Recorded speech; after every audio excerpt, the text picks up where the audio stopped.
Okay, here we are with our full body Pink Panther. We're going to go through our landmark finding exercise. I will show you how I find the landmarks, and I hope that will be of help to you.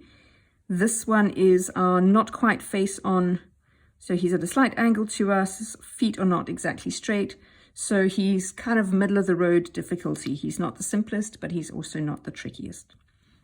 And the first thing I like to do is get a sense of how much space is occupied by his head vertically versus his torso and his legs all the way down to the ground.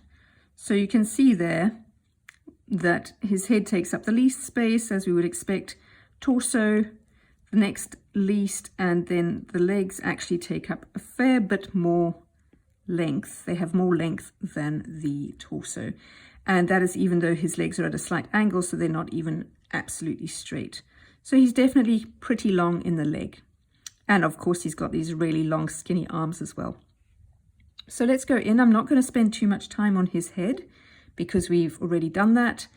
And it's quite helpful to do this, to extend those lines across, because that gives you your first lot of landmarks, especially as you're just starting to work this out for yourself.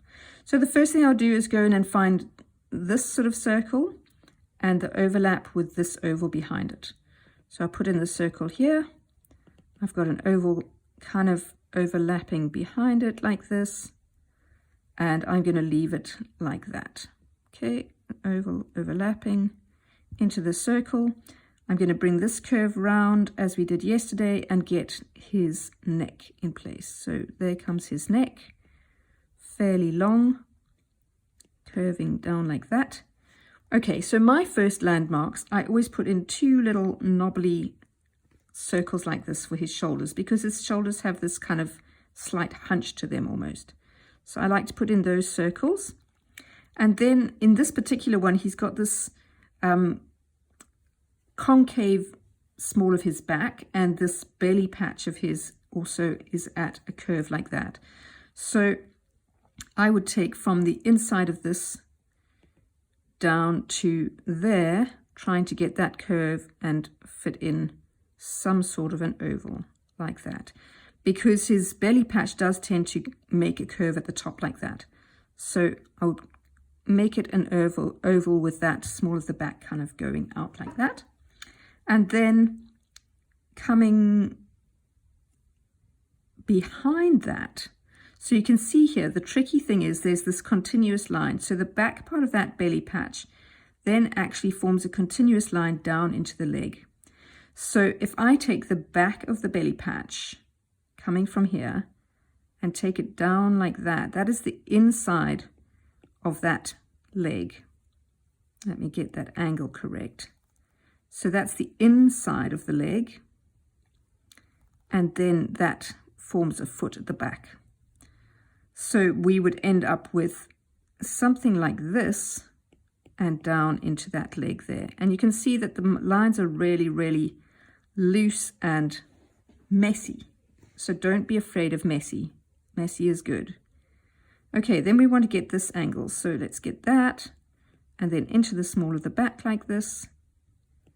That's about as good as that's going to get. If we look at this arm, you can see there's a landmark kind of about a third down his chest. I haven't quite got this angle correct, but we can get that coming up like that. This is the outer side of his arm. So we've got it like that.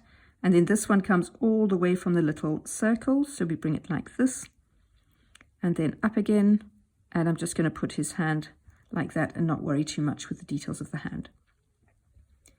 Now, if we have a look at this, we can see this side of his belly patch comes all the way to that leg. And then this leg, the belly patch there actually cuts off the far leg. So that's how we know that this leg is the further away one. So we bring that leg down like this and like this. And then we can fit that foot in like that. Such strange feet as he does have. So there we've got our very rough and messy landmarks for this particular Pink Panther. Let's go and take a look at a different one.